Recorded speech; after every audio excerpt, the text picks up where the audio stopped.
అమ్మ కడుపులో నుండి అందమైన జీవితాన్ని పులికేకతో ఒడిసి పట్టుకున్న ప్రతి బిడ్డ ఓ విజేత. చిక్కిన ప్రతి వస్తువును పిడికిళ్లతో ఒడిసి పట్టుకునే ప్రతి చిన్నారి అవకాశాల్ని అందిపుచ్చుకోవడం అలవర్చుకున్న అద్భుత విజేత. అయితే ఇది ఎవరు, ఎవరికి, ఎలా నేర్పారు?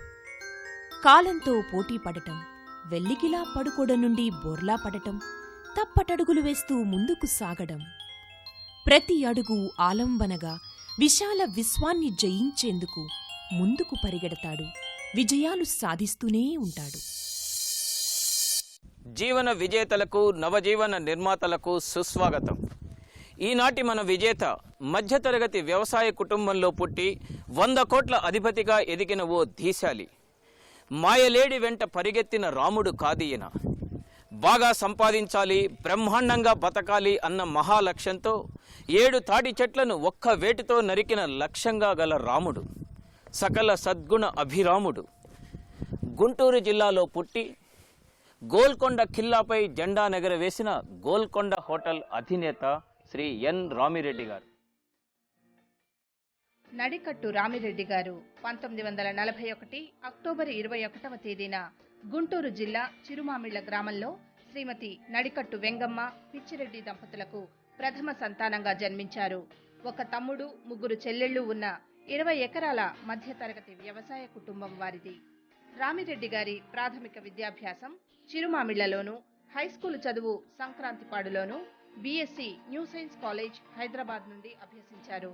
ఎల్ఐసిలో 1962 నుండి 72 వరకు 10 సంవత్సరాల పాటు క్లర్క్గా ఉద్యోగం చేశారు. స్టాండర్డ్ ఆఫ్ లైఫ్ కోసం ఎక్కువగా సంపాదించాలి అన్న లక్ష్యంతో ఎల్ఐసి ఏజెన్సీ తీసుకున్నారు. దీనిలో 3000 మిగిలాయి. అదే పెట్టుబడిగా 1964లో రియల్ ఎస్టేట్లో ప్రవేశించారు. ఎల్ఐసి ట్రేడ్ యూనియన్లో పనిచేశారు. అక్కడే నాయకత్వ లక్షణాలు పుణికిపుచ్చుకున్నారు. థింక్ బిగ్ అన్నది వీరి సిద్ధాంతం. రాష్ట్రంలో పర్యాటక రంగాన్ని అభివృద్ధి పరిచే ప్రక్రియలో 2005లో గోల్కొండ రిసార్ట్స్ నిర్మించారు. వీరు hotel Golconda, Golconda resorts and స్పాకు మేనేజింగ్ డైరెక్టర్ గాను, Vindhya developers and builders private limited కు చైర్మన్ కమ్ మేనేజింగ్ డైరెక్టర్ గా వ్యవహరిస్తున్నారు. అమెరికా, ఆస్ట్రేలియా, ఆఫ్రికా, న్యూజిలాండ్తో సహా దాదాపు 30కి పైగా దేశాలలో విస్తృతంగా పర్యటించారు. థాయిలాండ్, మలేషియా, చైనా దేశాలు సందర్శించి ఆ పరిశీలన, అనుభవం, స్ఫూర్తితో గోల్కొండ రిసార్ట్స్ను అంతర్జాతీయ ప్రమాణాలతో నిర్మించారు. సమాజానికి తమ వంతు సహకారంగా ఎన్నో దాతృత్వ, స్వచ్ఛంద సేవా కార్యక్రమాలు చేపట్టారు. ఆయన స్వగ్రామంలో ఒక హైస్కూల్ కట్టించారు. ఎన్ఆర్ఆర్ ఫౌండేషన్ స్థాపించారు. మంచినీటి సరఫరా పథకం చేపట్టారు. అల్కాపురిలో ఒక పాఠశాలను దత్తత చేసుకుని విద్యార్థులకు యూనిఫామ్ మొదలగునవి ఉచితంగా ఇస్తున్నారు. వీరి శ్రీమతి కీర్తిశేషులు రాజ్యలక్ష్మి గారు. వీరికి ఒక కూతురు, ఒక కొడుకు ఉన్నారు. కూతురు శ్రీమతి శైలజ అడ్వైజర్, డిజైనర్ ఆపరేషన్స్ గా హోటల్ గోల్కొండలో పనిచేస్తున్నారు. కొడుకు శ్రీ సురేష్ రెడ్డి ఎంటెక్ చదివి గోల్కొండ హోటల్ కు ఎగ్జిక్యూటివ్ డైరెక్టర్ గా, కోడలు శ్రీమతి ఎన్ మాధవి గోల్కొండ రిసార్ట్స్ కు ఎగ్జిక్యూటివ్ డైరెక్టర్ గా వ్యవహరిస్తున్నారు. వీరి సంస్థలు హోటల్, పర్యాటక రంగాలలో ఎన్నో ప్రతిష్టాత్మక అవార్డులు, మెడల్స్ గెలుచుకున్నాయి. శ్రీ రామిరెడ్డి గారిని Andhra Pradesh real estate developers association వారు అల్కాపూర్ టౌన్షిప్ ను ఉత్తమ ప్రమాణాలతో నిర్మించినందుకు భారీ ఎత్తున సత్కరించారు. ఒకసారి ఉత్తమ వ్యాపారవేత్త పురస్కారం పొందారు. మరొకసారి పర్యాటక రంగంలో ఉత్తమ హోటల్ అవార్డును పొందారు. ప్రముఖ రచయిత, కవి జె బాపురెడ్డి గారు తమ ఫీలింగ్ ట్రూలీ అనే గ్రంథాన్ని రామిరెడ్డి గారికి అంకితమిచ్చారు. సిన్సియర్ టు యువర్ సెల్ఫ్ అన్న ప్రాథమిక సిద్ధాంతంతో తల ఎత్తుకుని ధీరోదాత్తంగా నడుస్తూ 10 మందికి సాయపడుతున్న గోల్కొండ రామిరెడ్డి గారితో పదండి వేద్దాం 10 అడుగులు. రామిరెడ్డి గారు, విజేత కార్యక్రమానికి స్వాగతం. మీరు గుంటూరు జిల్లాలో పుట్టి హైదరాబాద్ వచ్చి, అంటే మన రాష్ట్రం ఫామ్ అయిన రోజుల్లోనే మీరు ఇక్కడికి వచ్చి సెటిల్ అయ్యారు. సాధారణంగా అక్కడి నుంచి ఇక్కడికి ఆ రోజుల్లో రావటం అనేది చాలా రేర్గా జరుగుతుంది. మీరు ఇక్కడికి వచ్చి సెటిల్ అవ్వటం అనేది ఎలా జరిగింది? నేను 1958 సంవత్సరంలో హైదరాబాద్ రావటం జరిగింది. హైదరాబాద్ నేను వచ్చింది కాలేజీలో చదువుకునే ఉద్దేశంతో నేను వచ్చాను. అంటే మీరు అడిగారు హైదరాబాదే ఎందుకు రావాల్సి వచ్చింది అనేది. అయితే నేను రూరల్ ఏరియా నుంచి వస్తాను. మాది ఒక రిమోట్ గ్రామము, చిరుమామిళ్ళ విలేజ్, నర్సరావుపేట తాలూకా ఆ రోజుల్లో. అయితే ఆ గ్రామం నుంచి నేను గుంటూరు పోయినా, విజయవాడ పోయినా, హైదరాబాద్ పోయినా తేడా చాలా తక్కువ. హైదరాబాదు ఆంధ్రప్రదేశ్ రాష్ట్రానికి రాజధాని కాబట్టి నేను అనుకున్నాను ఆ చదివేదేదో పట్టణంలో హైదరాబాద్ పోయి చదువుకుంటేనే రాష్ట్ర రాజధానిలో మనకి ఎక్కువ మందితోని పరిచయాలు ఏర్పడతాయనే ఉద్దేశంతో నేను హైదరాబాద్ వచ్చి చదువుకోవటం మొదలుపెట్టాను. 1958 బీఎస్సీలో చేరాను.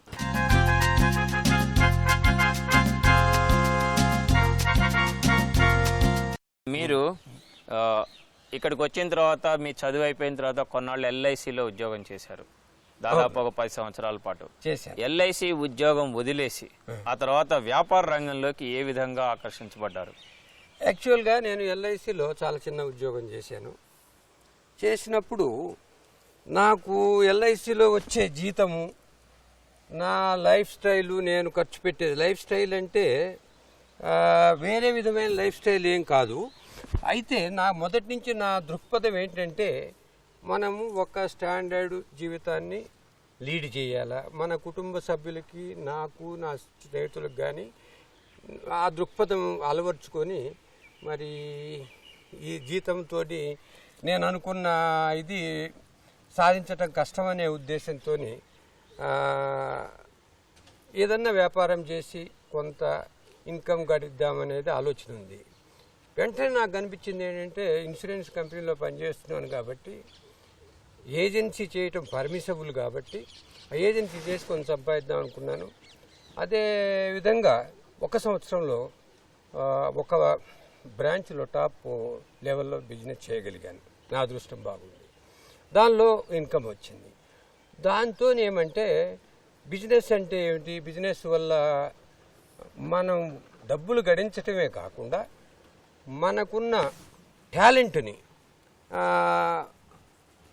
వేరే విధమైన ఫీల్డ్స్లో కూడా ఉపయోగించుకోవచ్చు దానికి అనే దృక్పథంతో నన్ను ప్రాంప్ట్ చేసింది.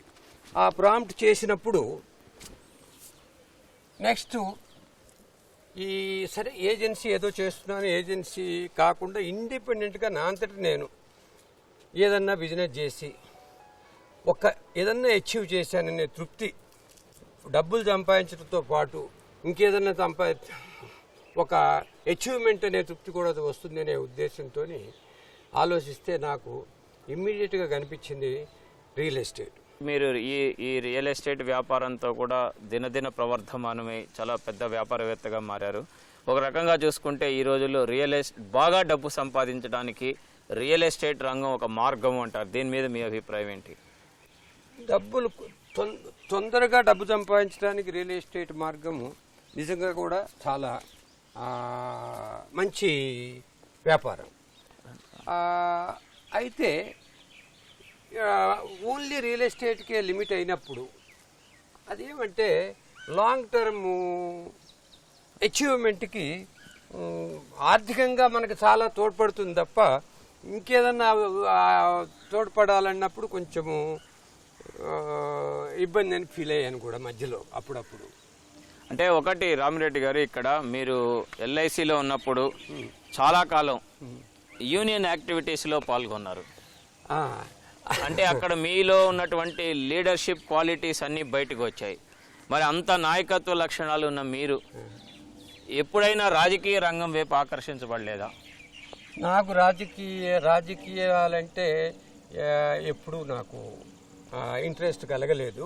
ఒకటి ఏమంటే నేషనల్ మూవ్మెంటు, నేషనల్ రాజకీయ నాయకులు మహాత్మా గాంధీ కానీ, జవహర్లాల్ నెహ్రూ కానీ, వాళ్ళు సాక్రిఫైసెస్ వాటి గురించి అప్రిషియేషన్ ఉండేది తప్ప నా అంతటా నేను రాజకీయంగా మార్గంగా ఎంచుకొని సోషల్ సర్వీస్ చేద్దామని కానీ, రాజకీయ మార్గంగా ఎన్నుకొని ఇంకేదో చేద్దామనేది ఆలోచన నాకు ఎప్పుడూ కలగలేదు, ఇప్పుడు లేదు.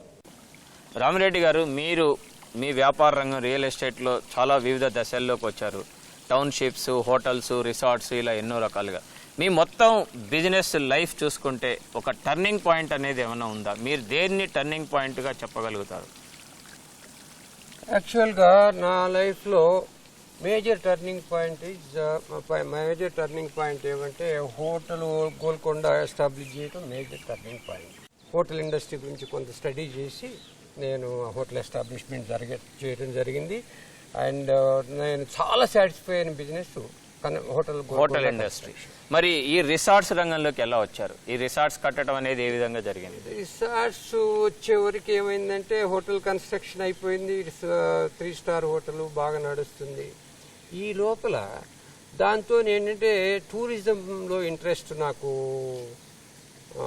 డెవలప్ అయింది, ఎకిన్ టు హోటల్ ఇండస్ట్రీ కాబట్టి. అప్పుడు నేను ఏషియా కంట్రీస్లో ముఖ్యంగా Thailand, Malaysia, Singapore and so many countries visit చేయడం జరిగింది. ఆ విజిట్ చేసినప్పుడు నేను అక్కడుండే resorts, all sorts of resorts, thematical resorts, all entertainment places అవన్నీ చూడటం జరిగింది.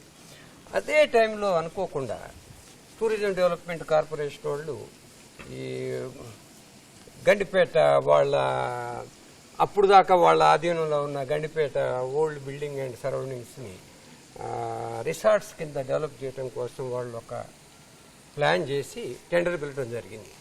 దాన్ని వెంటనే నేను అవైల్ చేసుకొని బిడ్ చేశాను. లక్కీలీ అది రావడం జరిగింది.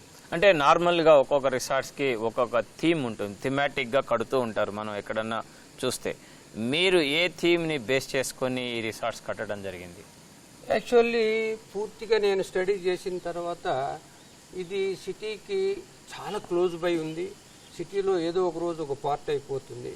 నేను ఇవన్నీ ఆలోచించి థీమెటిక్ కన్నా కూడా అర్బన్ రిసార్ట్స్గా దీన్ని డెవలప్ చేస్తే బాగుంటుంది.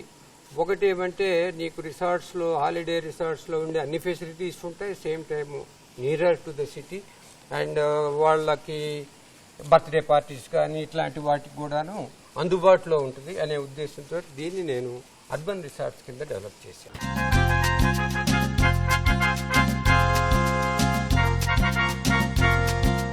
రామిరెడ్డి గారు, మీరు పుట్టుకతో గుంటూరు జిల్లా వాసి అయినా కూడా ఇక్కడికి వచ్చిన తర్వాత మీ హోటల్కి గోల్కొండ పేరు పెట్టారు, అలాగే రిసార్ట్స్కి గోల్కొండ పేరు పెట్టారు.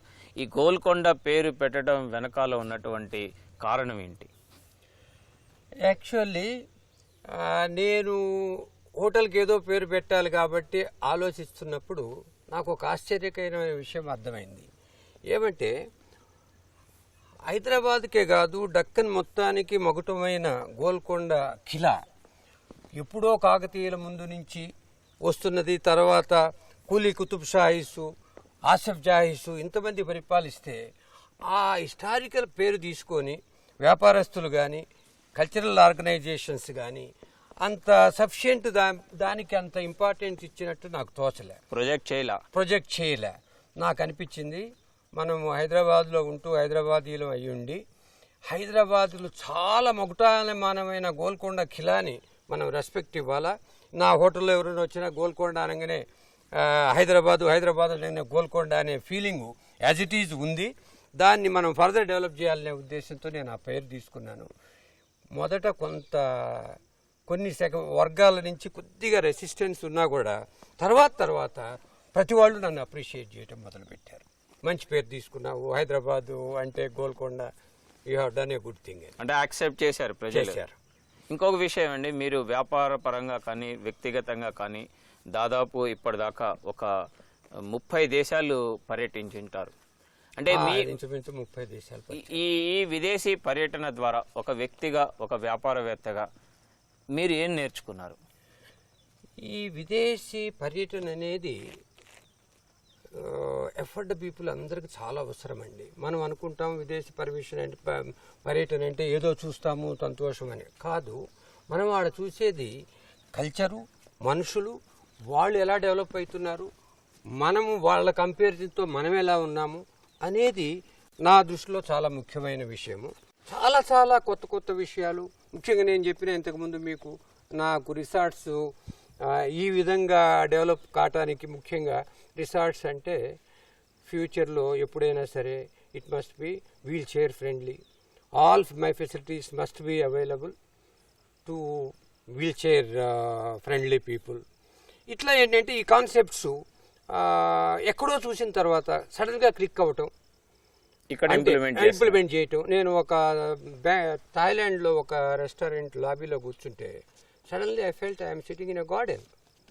నేను చుట్టూ చూశాను, ఇదేమిటి నేను రెస్టారెంట్లో కూర్చున్నాను కదా, నాకు గార్డెన్లో కూర్చున్నాను అనే ఫీలింగ్ ఎందుకు వస్తుందని చూస్తే, నిదానంగా ఆలోచించి చూస్తే ఏం కనిపించిందని డిఫరెన్సు, గార్డెన్ ఫ్లోర్ లెవెల్కి నేను కూర్చున్న రెస్టారెంట్ ఫ్లోర్ లెవెల్కి ప్రాక్టికల్లీ 2 inches డిఫరెన్స్ ఉంది.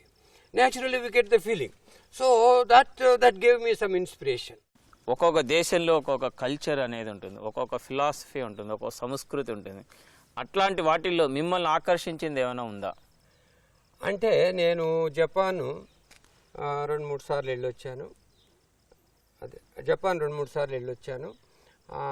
అక్కడ సెకండ్ వరల్డ్ వారు ముందే మనకన్నా జపాన్ ఆర్థికంగా చాలా డెవలప్ అయ్యి ఉన్నది.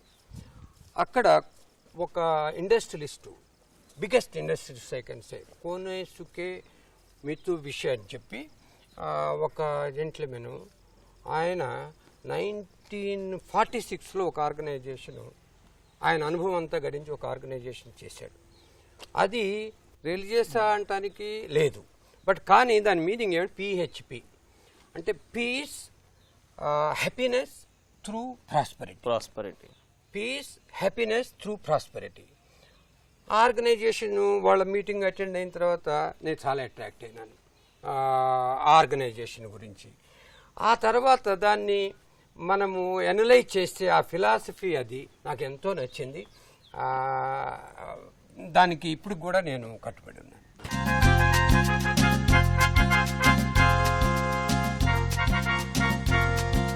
ఒక్క విషయం చెప్పండి, ఒక వ్యక్తిగా, ఒక వ్యాపారవేత్తగా మీకంటూ ఒక ఫిలాసఫీ ఉందా? ఉంటే అదేమిటి?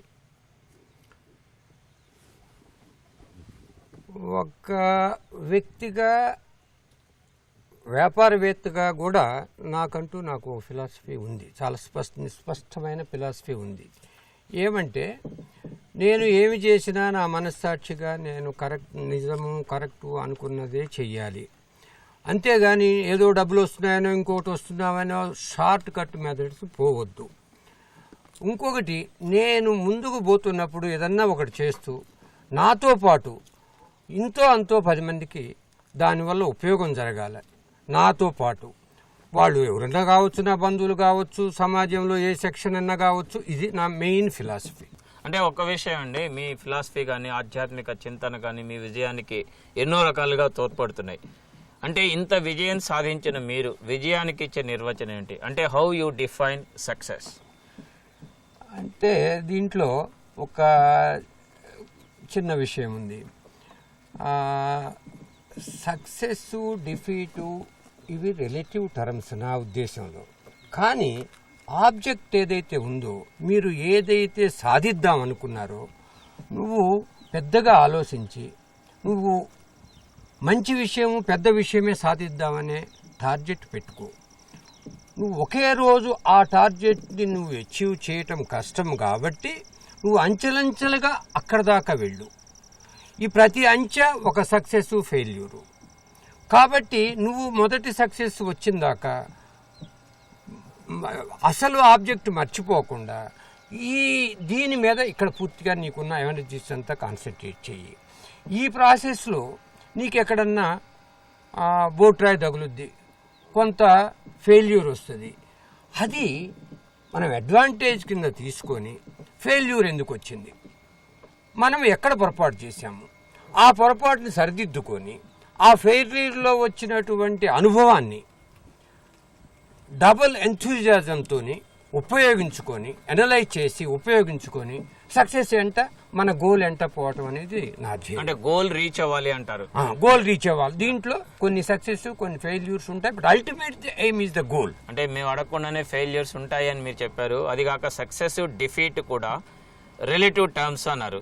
అంటే వ్యక్తిగతంగా, వ్యాపారవేత్తగా కానీ మీరు జీవితంలో ఎప్పుడైనా ఫెయిల్యూర్స్ని ఎదుర్కొన్నారా? ఒకవేళ ఎదుర్కొంటే వాటిని ఏ విధంగా ఓవర్కమ్ చేశారు? ఎస్, ఫెయిల్యూర్స్ నేను ఎదుర్కొన్నాను. ఫెయిల్యూర్స్ ఎదుర్కొన్న మొట్టమొదట సెట్ బ్యాక్ నేను హోటల్ గోల్కొండ ఎస్టాబ్లిష్ చేసిన తర్వాత అప్పుడు గవర్నమెంట్ ఆఫ్ ఇండియా ఒక ఆర్డర్ తీసింది. అదే టైంలో టారిఫ్ 400 రూపీస్కి మించి ఉన్నట్లయితే 20% లగ్జరీ ట్యాక్స్ వేయటం జరుగుతుంది అని. అప్పుడు లెస్ దాన్ 400 పెట్టే వరకే నాకు కొంచెం ఇబ్బందికరమైన పరిస్థితి వచ్చింది. అయితే నేనేం ఆలోచించానంటే ఒక విధంగా ఇది ఫెయిల్యూర్. నేనేం ఆలోచించానంటే మరి ఈ లెస్ దాన్ 400 పెట్టినందువల్ల యూజర్కి బెనిఫిట్ అవుతుంది, నాకు నేను ఆ ఇంట్రెస్ట్ కట్టుకోవటం కానీ ఇన్స్టాల్మెంట్ కట్టుకోవటంలో ఇబ్బంది అవుతుంది, దీన్ని ఏం చేయాలా అని చెప్పి ఆ రెస్టారెంట్ సేల్స్ పెంచుకొని అట్లాగే రూమ్ ఆక్యుపెన్సీ పెంచుకొని దానికోసం తగిన కృషి చేసి దాని నుంచి నేను బయటపడ్డా. ఆ తర్వాత ఏమైందంటే సెకండ్ పార్ట్లో 400 లిమిటేషన్ పోయింది. Of course success is continuous from that. అంటే ఇక్కడ మీ కంటిన్యూస్ ఎఫర్ట్స్ అనేవి కనపడుతూ ఉన్నాయంట. అది చాలా ముఖ్యం. మీరు పట్టుదల దీంతో ఓకే గవర్నమెంట్ని order you cannot violate, you should not violate. అలాంటప్పుడు with in the frame of the rules how to make my business work.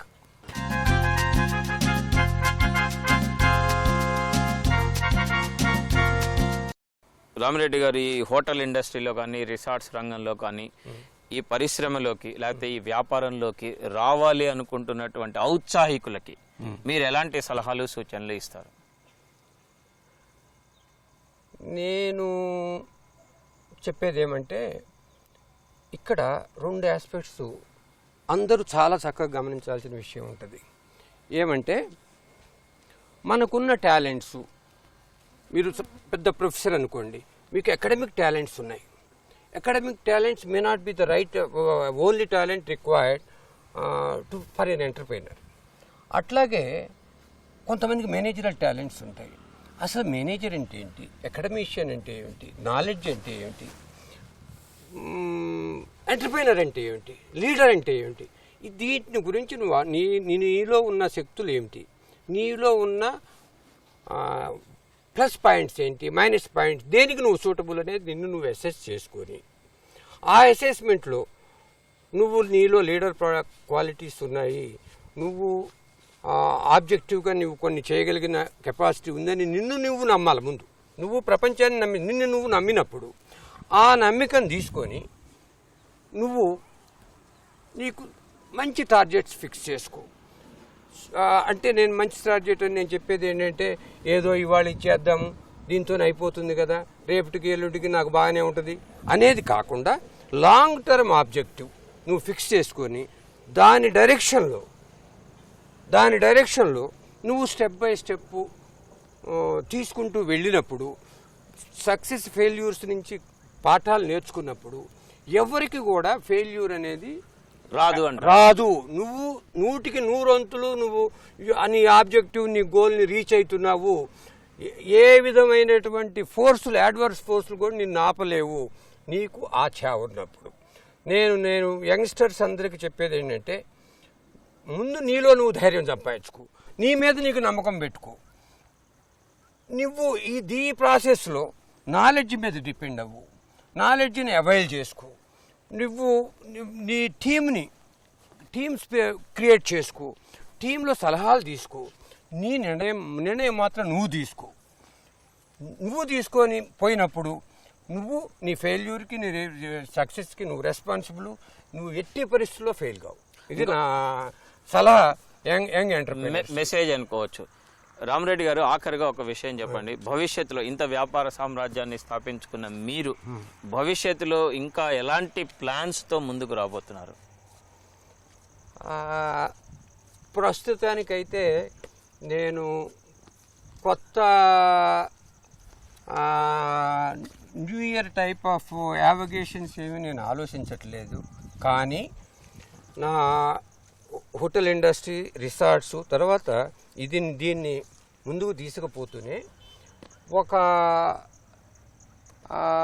SEZ టైప్లో ఏదన్నా రియల్ ఎస్టేటు దీంట్లో comparable development comparable to any of the best in the world నేను ఏదన్నా హైదరాబాద్లో develop చేసి ఒక land mark create చేద్దామనేది ఇప్పుడిప్పుడు నాలో డెవలప్ అవుతున్న ఒక కోరిక. సో రామిరెడ్డి గారు, మీరు తప్పకుండా ఒక ల్యాండ్ మార్క్ని హైదరాబాద్లో క్రియేట్ చేస్తారని ఆశిస్తూ మీరు మా కార్యక్రమంలో పాల్గొని మీ గురించి, మీ వ్యాపార రహస్యాల గురించి ఎన్నో విషయాలు తెలియజేసినందుకు దూరదర్శన్ తరఫున thank you very much sir. నేను నాకు ఈ అవకాశం దూరదర్శన్ వాళ్ళు ఇచ్చి నాలో ఉన్న కొన్ని ఊహల్ని వీటికి నా 10 మందితో పంచుకోవడానికి అవకాశం ఇచ్చినందుకు మీకు నా తరఫున, నా హోటల్ తరఫున, మీ దూరదర్శన్ స్టాఫ్కి మరియు దూరదర్శన్ వ్యూవర్స్ అందరికి కూడా నా కృతజ్ఞతలు. Thank you very much sir.